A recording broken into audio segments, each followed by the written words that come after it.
Owning a small business can be overwhelming. How can your business stand out and connect with customers? Easy. Get Constant Contact.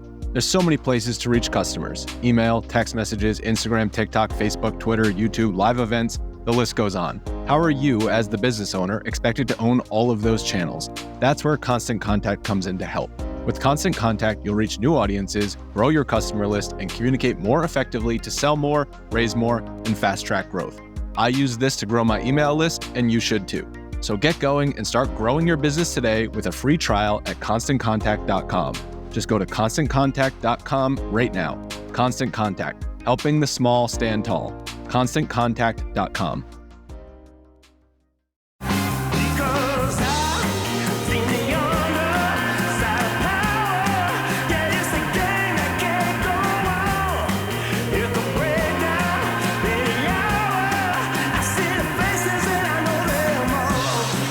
Welcome back to 755 Forever. I'm David O'Brien, Braves writer at The Athletic. I'm with former Braves reliever, my co-host, Eric O'Flaherty. What's happening, Eric?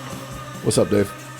Not much, man. It was a good series for the Braves until last night, and with the rookie starting with a second start of the year and my sixth, I think, of his career, that was a tall ask to expect them to sweep the defending World Series champions. They had Lorenzen going last night, and if the Braves had got a really good start, they could have, because they scored enough runs. But and Vines was doing fine until the 4-run inning where he gave up 2 home runs, 2 changeups that he left up in the zone, just kind of hanging there, and they just crushed him. I thought he pitched well. I mean, I enjoy I watching him pitch because he makes pitches. You know, he lives on the edges. He mixes it up. He gets ahead with off speed, sets hitters up. For me, he's refreshing to watch because he's not just trying to blow guys away. Yeah. But that, you see what happens when you don't have that overwhelming stuff is you don't get away with the mistakes. And he left a couple changeups up, and he'd given up a cheap hit or something before one of the 2-run homers, I'm pretty sure. And I don't know, I was impressed with him. I love watching him pitch. Something interesting, they're bringing Bryce Elder up today, so it'll be his first. I know you love watching him pitch. It'll be his first start of the year. And once again, the Braves are doing what we talked about last week. Going 6. Given 5 days rest instead of 4. And in the case of Lopez, who pitched once a week in each of his first 3 starts, smart, considering he hadn't pitched 60, 70 innings in 4 years. This time he's getting a full week's rest. So he's getting 7 days because they pushed him back to the back of this series.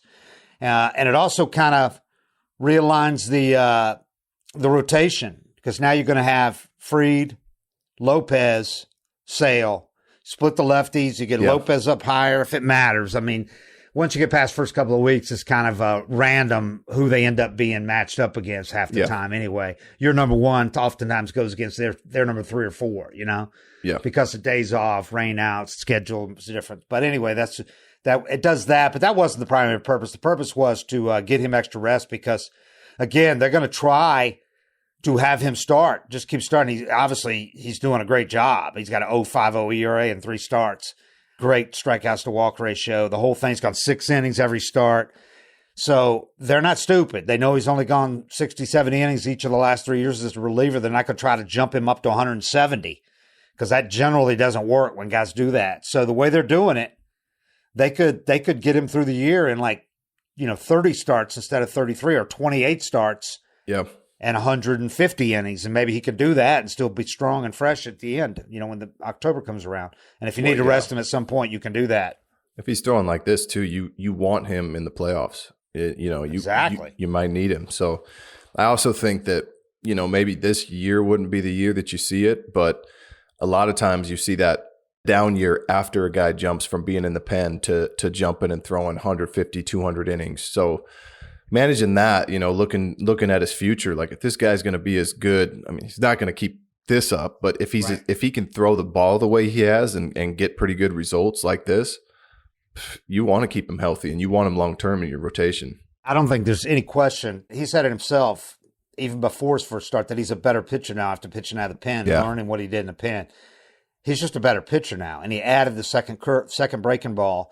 I don't think there's any question that you move forward with him in your rotation plans. No. Why would you? You've talked about it before. If a guy can start, You start it. Yeah. It's more valuable as a starter, especially it's a to better a team. Life. Especially to a team that is probably going to lose. Charlie's probably going to retire. We don't know yet, but he's 40, even though he's pitching well. Fried is unsigned. We don't know about Fried.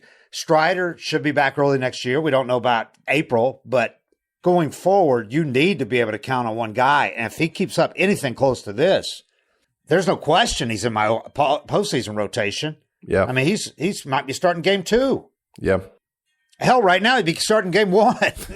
Yeah. Because you don't have Strider, unless Sale keeps this up. You know, Sale's got that experience in postseason, so you really going to be tempted to use him. But right now, you can't go wrong with, you're going to have 3 healthy guys. You're going to need 4 for the post, depending on, how the off days go. But you'd be all right with 4 guys with Lopez, Fried, Sale, and Charlie Morton. That's a hell of a postseason rotation right there.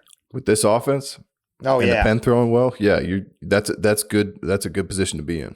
You're talking about 2 guys that have pitched that wanted the ball, as Darno always points out, wanted the ball in Game 7 and took it when they weren't even supposed to be pitching to finish out Game 7s in a World Series. And Sale and Charlie Morton. Charlie been a great postseason pitcher for a decade, so except for when he got hurt with the Braves.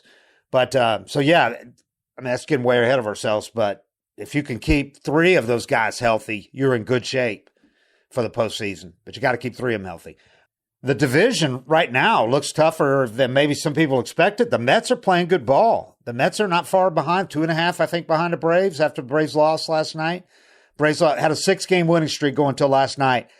If they would have swept the Rangers, they would have swept the 2 Texas teams in 1 week. They are 10-2 against the final 4 teams last year, the teams that played for the LCS in each league. Pretty good. Yeah, I mean, you look at this team, I was shocked they didn't come back last night. I almost would have bet on it. But you look at this team, and really it's just – and this is why I like them kind of giving the starters more rest, is it's just a question of health. I mean, they're playing the way they are. You got Ozzy banged up. You got Sean Murphy hurt. Strider's out. And you're still this good. But really the only thing – and it's something you can't really – I think it'd give me the most anxiety as a GM is that's the one thing that's out of your control. You can build the team however you want. You can't control injuries. And that's why he's focused so much on depth, and they got it. Did you see Kirby Yates last night? He got a 4-out save for the Rangers, his second 4-out save for them. As somebody noted, I don't remember him ever having a stretch this good when he was with the Braves. Braves didn't bring him back after rehabbing him and getting him healthy, And he goes to the Rangers. And again, another testament to how meaningless spring training stats are for veterans. Spring training, he goes out and he had a 6.14 ERA spring training. Gave up a couple of homers, 6 hits, 7 1/3, blah, blah, blah. 37 years old.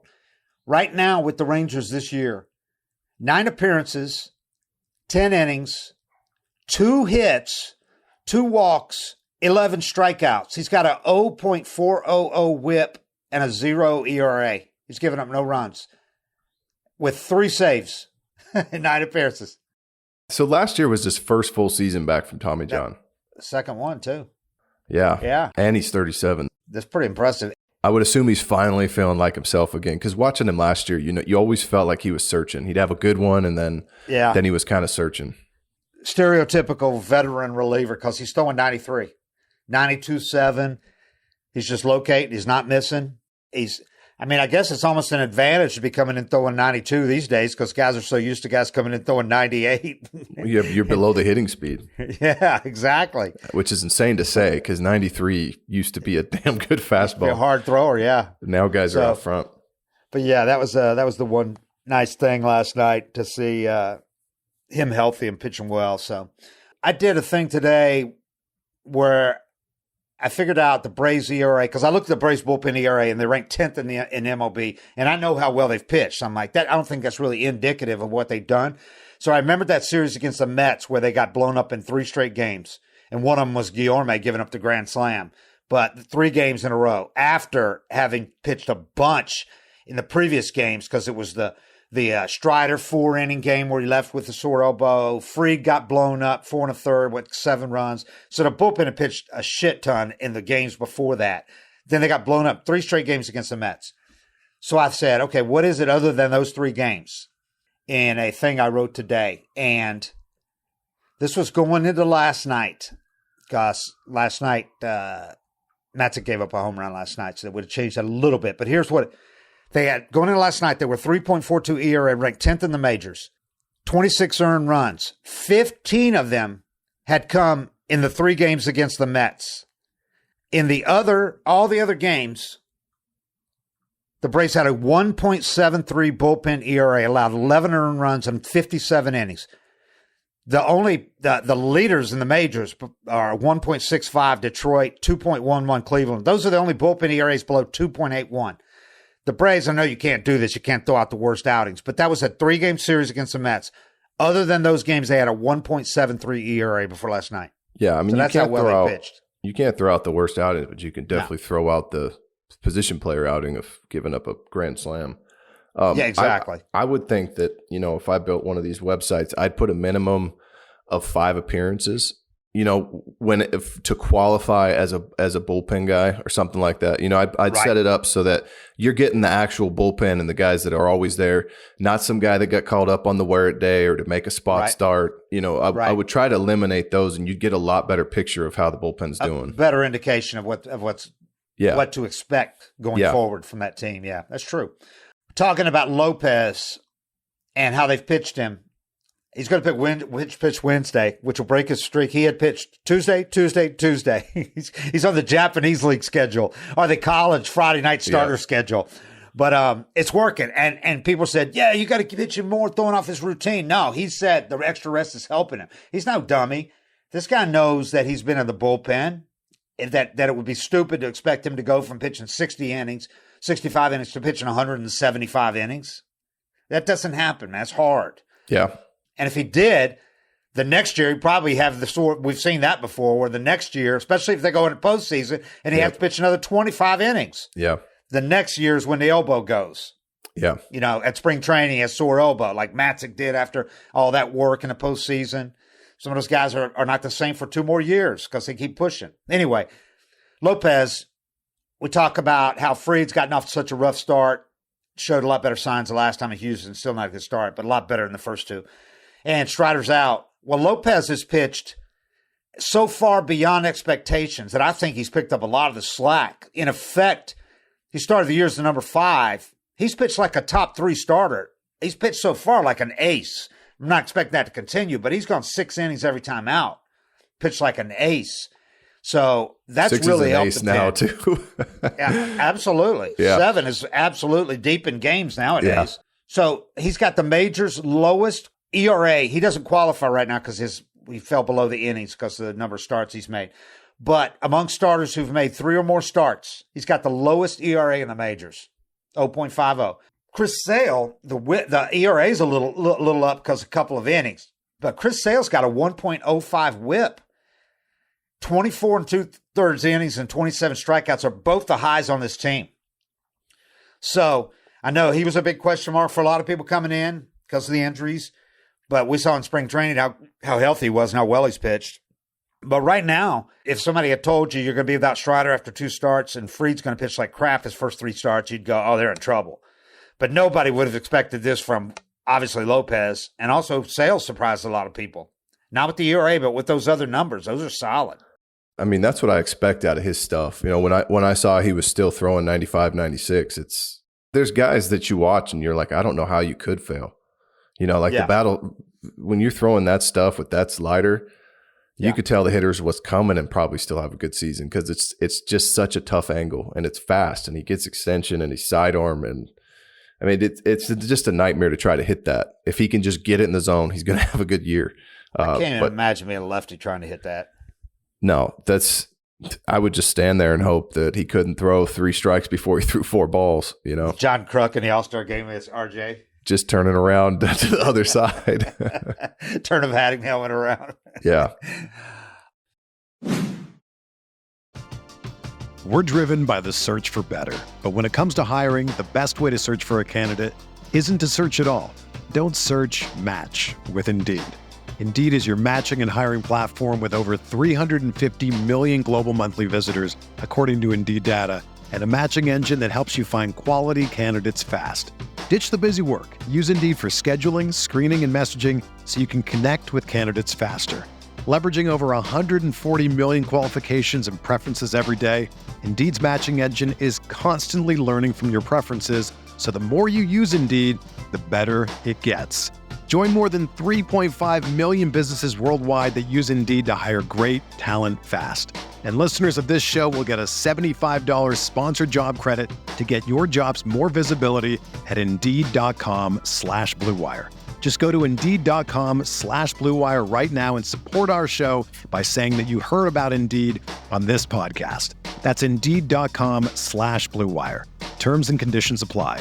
Need to hire? You need Indeed. You ready? Showtime. On May 3rd, summer starts with The Fall Guy. Let's do it later. Let's drink a spicy margarita. Make some bad decisions. Yes! Audiences are falling in love with the most entertaining film of the year. Fall Guy. Fall Guy? Fall guy. That's what the poster said. See Ryan Gosling and Emily Blunt in the movie critics say exists to make you happy. Trying to make it out? Nope. Because I don't either. It's not what I'm into right now. What are you into? Talking. Yeah. The Fall Guy. Only in theaters May 3rd. Rated PG-13. I didn't see his reaction after the grand slam. The thing, though, that struck me was after the second homer yesterday, it was like perfect Travie. Like, beautiful swing, hits it, knows it's gone, crushes it up into the second tier there.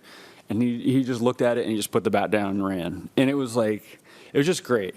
Obviously, the biggest thing over the weekend, and it got a little overshadowed because they played Sunday night on ESPN, blah, blah, blah. But Travis d'Arnaud, I mean, this guy's 35 years old. He was the second catcher. It's not a normal second catcher situation, though. It's more of a platoon. He plays a little less than Sean Murphy. But with Murphy out, kind of like last year when Travis d'Arnaud had the concussion and Murphy played every day. d'Arnaud's not playing every day because Chadwick Trump's played so well, and Snit doesn't want to wear out Travis at 35. But d'Arnaud comes into the game Friday night. 3 homers in 3 straight plate appearances, topped by a grand slam that puts the Braves in the lead for good.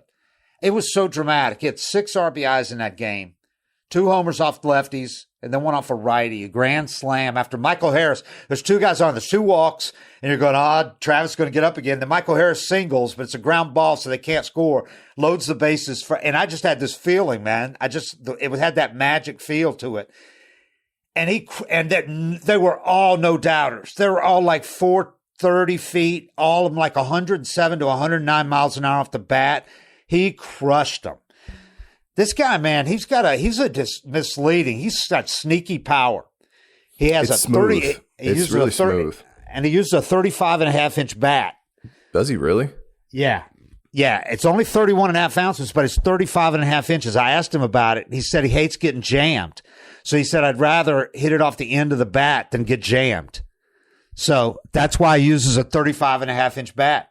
See, I would think you'd get jammed more with a long bat, but maybe she's grabbing a long bat and standing off the plate. That doesn't make. But he does. If you look where he stands, he does. He does stand back.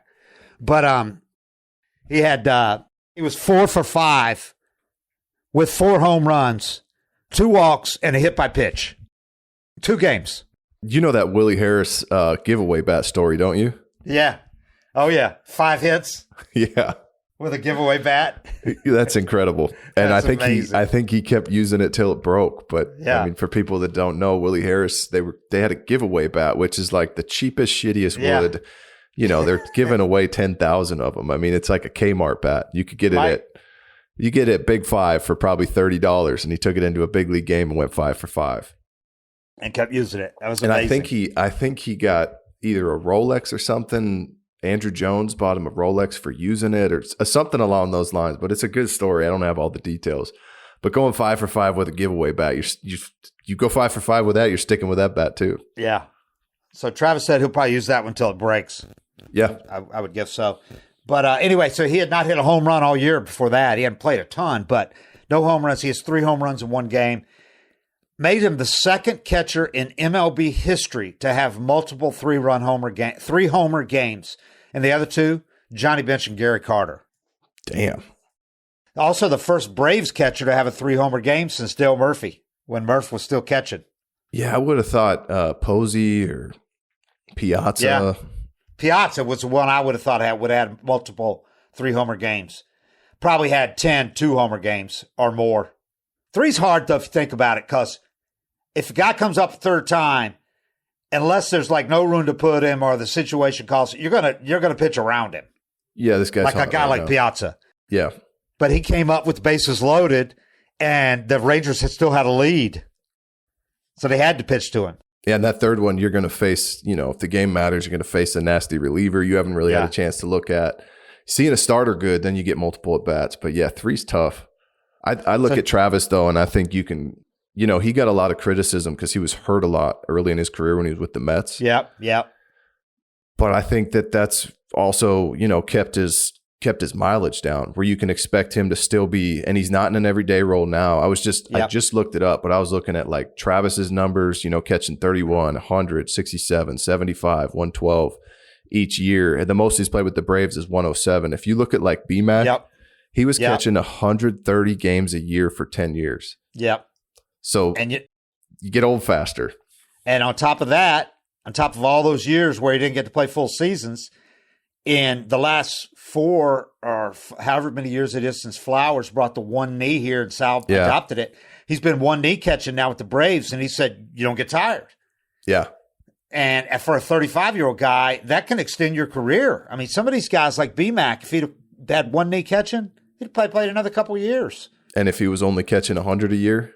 Oh, yeah. 30 games, 300, if you think about it, over 10 years going from 100 to 130, that's 300 more games. And I'm not even going to try to do the math on how many innings and pitches, but hours squatting.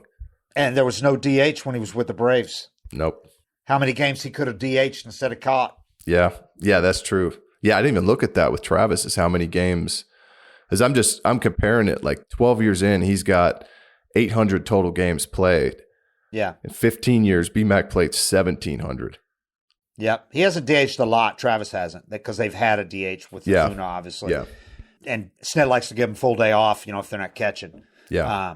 But, yeah, I mean, with Max, since the glove was – I mean, he was a good defensive catcher, but he was a great hitter. Yeah.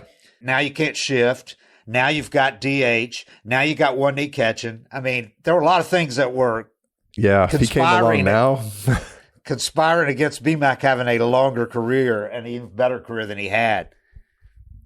Come along now, he's a Hall of Famer. Yeah, I would think so. Because he was on the Hall of Fame track before the shifts and all that started, and some injuries and all that. But he was on that Hall of Fame track his first 5-6 years in the majors. He was like, okay, this guy's first ballot Hall of Famer. He keeps this up for 12 years. All-Star every year. Silver Slugger, 5 of them to start. Yeah. I mean, but long story short, I think you can expect Travis to be able to keep doing things like this for, I'd say, 2, 3, 4 more years, especially if he's in this role he's in where he's not having to catch every single day and grind himself down. Yeah, because they can have Murphy catch 10 more games than he's catching now, Yeah. when they need to. Oh, and Murphy could go 110, Travis, 50, that kind of thing.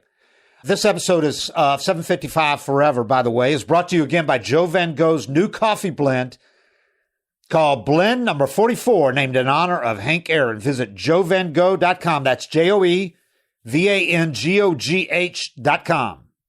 And we got a deal in there. If you go in there and put a name in there, we'll get to that in a minute, though. But yes, Joe Van Gogh, great coffee. So yeah, I thought this has been a hell of a week for the Braves. They had a 5-1 trip. They come home, they win another series against the Rangers, and now you got a chance to really make more hay because you got the Marlins coming in for 3 starting tonight. And the Marlins got their allotted 1 win against them last week, so I think the Braves sweep them this week. This is a long homestand. It's a 9-game homestand. It's kind of just what the Braves needed, I think, before they go out on this long trip. Not a long trip, but a West Coast trip. It's not like it used to be with the Braves. They used to just suck on the West Coast. I mean, they were so bad out there. And they've really been so much better in recent years. Been a better team, obviously. But they've been better on the West Coast, especially like Dodger Stadium. They used to get swept or lose every series they played there. Hey, that Seattle. 5-hour flight's a long time to drink. And you're changing time zone. I think that's probably something you could credit it to, is that the lifestyle's changed a lot. Lifestyle has changed. There's no doubt about that. When you had a 5-hour flight when I got called into the league, there's guys who couldn't stand up by the time you landed. Yeah.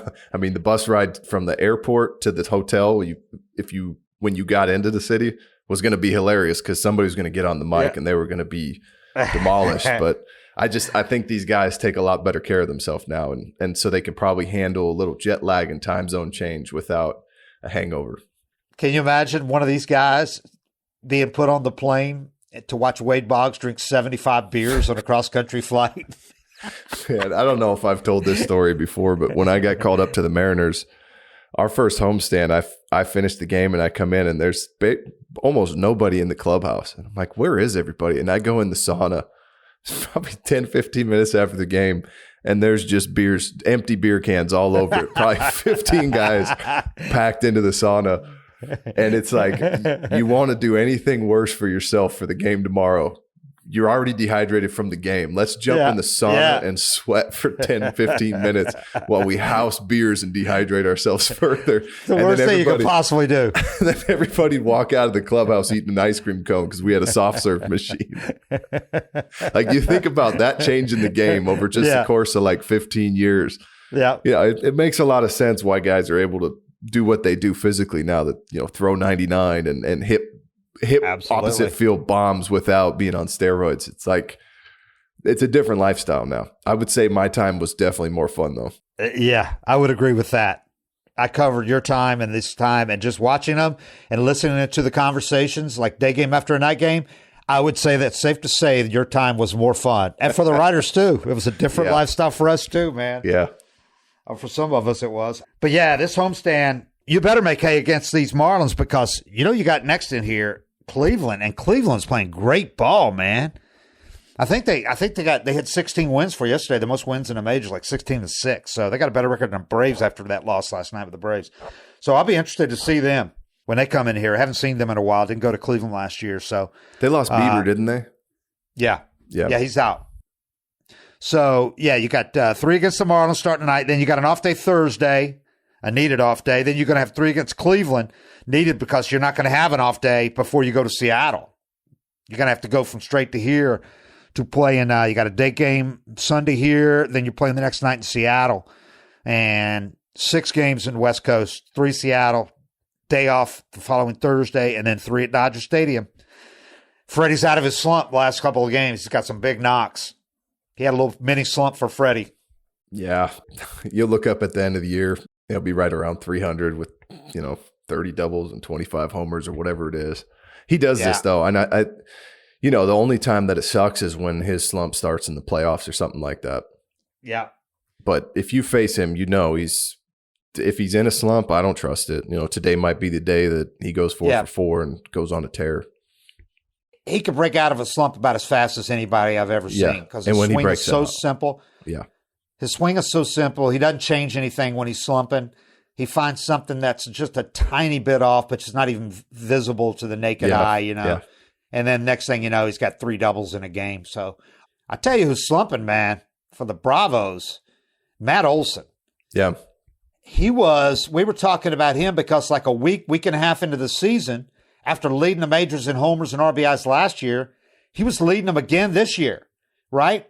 So he was still hitting on April 14th. He was still hitting after that game that day. He was hitting 293 with a 973 OPS. Had 3 hits that day, including another homer. That gave 1, 2, 3, 4, 5. That was 3 homers and 11 RBIs. 14 games in. Last 3 games, Olson is 1 for 20 with 2 RBIs, and the strikeouts are what's really jumped. He struck out, he went 0 for 4 with a sombrero last night. 4 strikeouts, golden sombrero, 4 strikeouts, 0 for 4, 4 Ks. 1 for 20 with 10 strikeouts in his last 6 games. So the fact that they won 5 of those tells you all you need to know about the depth of this lineup. The fact that Acuna is not playing, he's still like 800 OPS, under 800 OPS after over 1,000 last year. And Olson is on this slump that he's in right now. And yet they were scoring 6 runs a game during that stretch and had a 6-game winning streak before last night. With a couple of starters out. With your all-star catcher out and your all-star second baseman out for half that time. Ozzy missed 3 or 4 of those games. So it's just nobody's got that kind of depth. Most guys lose their key guy or have their main guy slumping. Even the Yankees, they have Judge slumping. They're not nearly the same team, The Dodgers have Freddie slumping. They're not the same team. This team has a guy slumping, and I didn't even notice Olson slump really until before yesterday's game, and I'm like, oh, he's like 1 for 16 with a lot of Ks. And then he goes 0 for 4 with 4 Ks last night, so it really was jumped out. But it's just so different with this team when you can Ozuna's still just raking, leading the majors in homers and RBIs. Yeah, and he'll go through his funk too, and somebody else will get hot, and that's what's so beautiful about it. When they got a couple guys out right now, but Trump's doing all right, and when you have, I'd say 7 guys on the team that could actually literally carry you, get hot enough to carry you for a period of time. Yeah, one of them's probably clicking. Okay, 1 or 2 of them might be slumping, but you're just playing the odds of. It's one, and when you're facing them and pitching against them, today could be the day they break out. It's Matt Olson, still Matt Olson when he gets in the box against you. Yeah, you hang a slider to him, what's going to happen. Same with Acuna and so on with and the whole Riley. lineup. But yeah, there's so much. The lineup is so deep and that's when you see teams that go through these funks where they lose 9 out of 12 or something like that, and they're supposed to be really good. It's like, well, we're relying on 2 or 3 guys. They're not. They're relying on 7 or 8. And Riley even started out not like Riley. He's hit some balls hard recently. He's got a lot of doubles dropping, but he hasn't been himself yet. And yet you go and you look at the team totals, and you are still at, despite starting pitching being iffy for a while there and losing Strider, the team is in first place. And you are leading the majors in average, still at 283, even after not doing much last night. OBP, 353. Next is 348. Slugging, you're at 475, even after dipping last night like 15 points. Next highest is 464, the Orioles. OPS, you're at 828 now. Next in the majors, 789, the Brewers. So you got a 39-point lead in OPS over the next highest in the majors. Yeah, and I think being able to say those numbers, it's you think about it, like if you're supposed to carry a team, how much more pressure is there when you slump? But if you go for 16 and we still win 3 or 4 games, I think it's way easier to get out of a slump and correct yourself when there's not that pressure of I have to do it today. You have that luxury of let me see if this works. Okay, that's almost it. I'll get it tomorrow. And then you don't get it tomorrow. Maybe I'll get it the next day. And then it finally clicks where if you're supposed to be the guy and you're all your team's got, or these 2 hitters are, and they're both cold, it's like, we got to fix this now. You're less likely to be able to let it be a process and find your way out of it the right way, and more likely to just put that pressure on yourself and stay in that slump. And it's exactly what we talked about with Kelenic is if the guy goes through a few days of struggle and doing nothing, it's not even noticed here. And in Seattle, it was a big deal. Like, here we go again. Nobody's like, oh, how's Kelenic doing? Nobody even really knows because he's down in the lineup. And they're still scoring so much. So, I mean, even if you got 2 or 3 guys slumping, that means you got 4 or 5 guys that aren't, and they're all above average to great hitters. So if they're doing their thing, that means they're above average to great hitters. Yeah, I mean, even with 2 or 3 slumping. Name a lineup that Ozzy's not in the middle of, Harris isn't in the middle of. You could do that for pretty much the first 6, 7 guys in the lineup. That Kelenic was in the middle of the lineup for the Mariners for a portion of last year. So you got all these guys last year. Yeah, and that's a big shift from, I'm supposed to be driving in runs and doing all this to, I struggled in the 9-hole, but Acuna came up behind me and hit a double. Yeah, and it just keeps going. It doesn't stop. Speaking of those pounded beers in the sauna, how do you get ready for a day game after a night game? A superb cup of coffee, or 2 or 3 or 6 in my case, is a great way to start. Joe Van Gogh suggests blend number 44, so named in remembrance of Hall of Famer and Braves legend Henry Aaron. What better brew to pour into your 755 Forever mug? Get one of those if you not been to our merch site, those are great. Then a coffee honoring Hammerin' Hank, the author of 755 big league home runs. For a limited time, find our blend number 44 at joevango.com and enter the code HAMMER at checkout to receive an additional 25% off your purchase. Joe Van Gogh has been roasting and serving coffee for 30 years here in Braves country up in North Carolina and following the Braves through each and every one of them. Visit joevango.com. That's JoeVangogh.com. Yeah, going back to Ozuna, or these guys in the lineup that are raking. The guy's leading in majors now in OPS, in addition to home runs and RBIs. Everybody talks, if Judge has a start like Ozuna's having, Judge is like all they're talking about on MLB Network. That's all that Mad Dog is talking about. They're out there, they have him in the studio.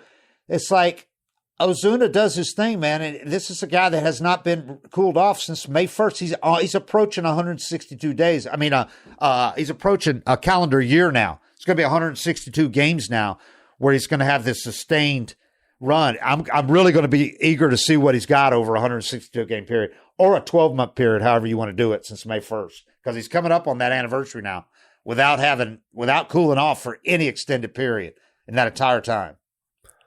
Yeah, something clicked. Something clicked that he's been able to hold on to, and that's what you do when there's certain things that just make sense visually or they click with you, and you're like, you got this feeling, and he has not let go of it. He's hitting .338. That's part that's just absurd to me. With a .713 slugging percentage, leading the majors in both of those. Shohei's slugging 663. C.J. Abrams of the Nats, the local kid who looks like, what does he weigh, like 170? The shortstop, he's slugging 676. He's got 3 triples and 6 homers, that dude does. He's having a hell of a year. The Nats are surprising a lot of people, man. That's not going to be the gimme that it's been in recent years. They're playing well. They're getting good pitching, and CJ's playing great. But CJ Abrams has 1,034 OPS. Is that going to keep up? No, but still, that's a pretty incredible start for him.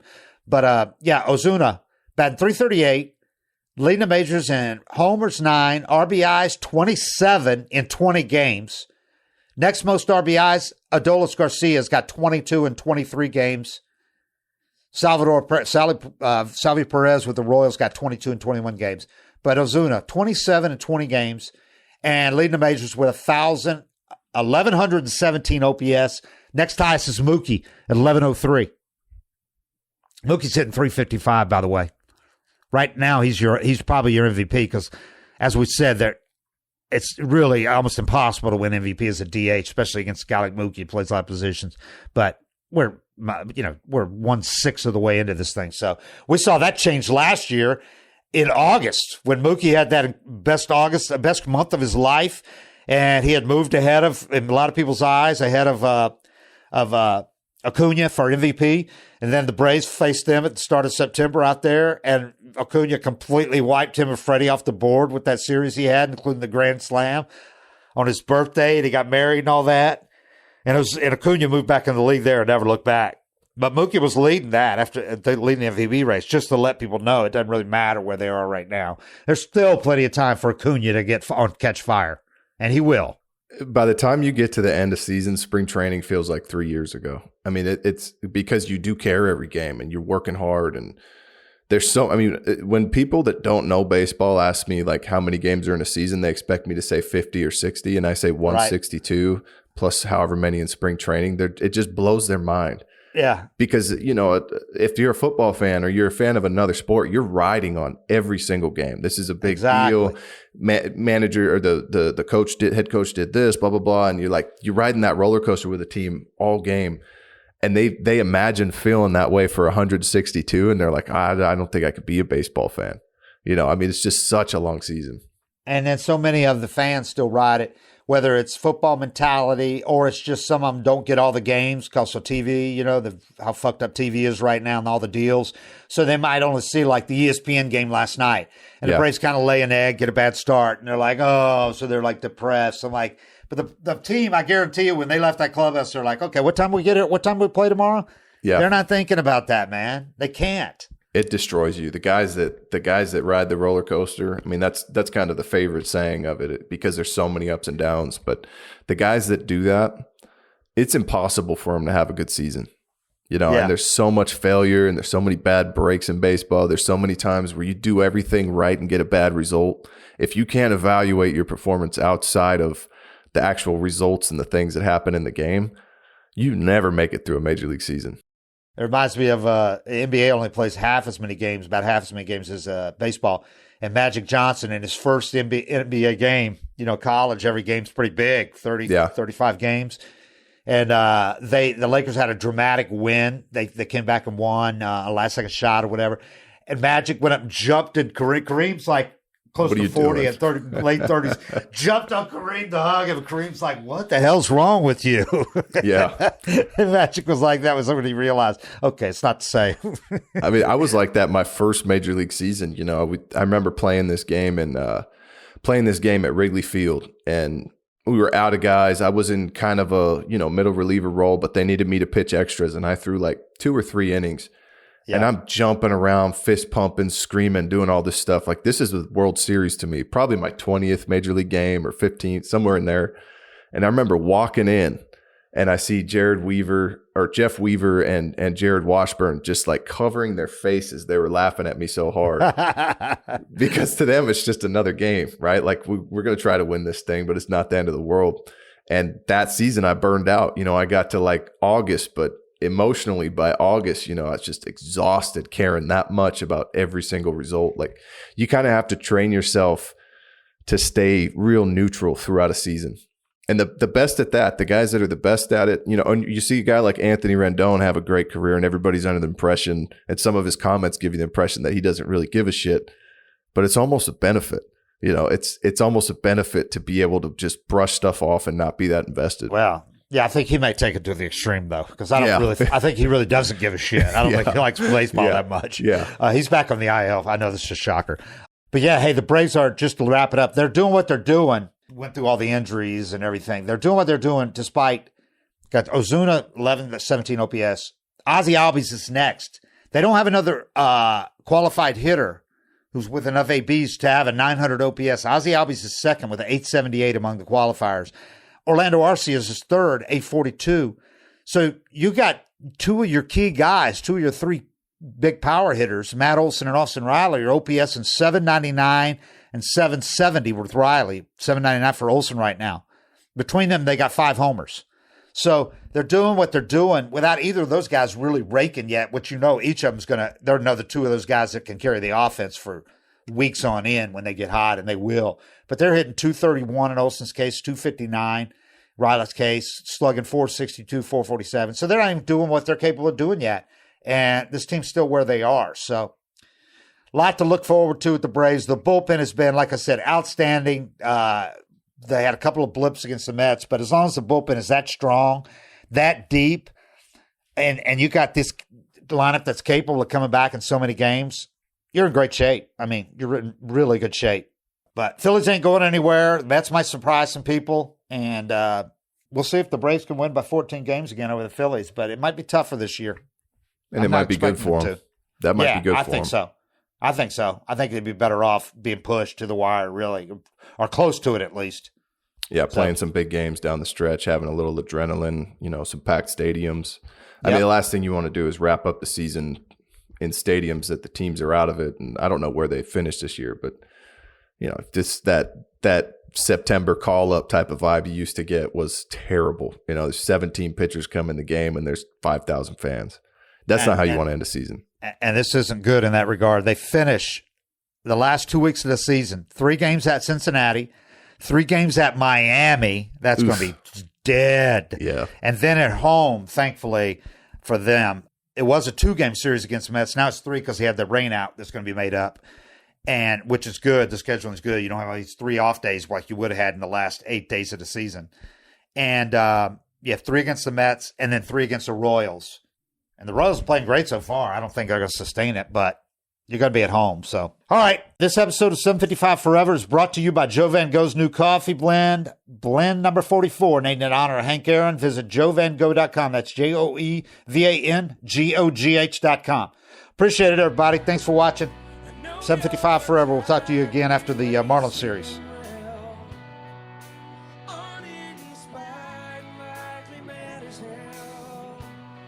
But wherever you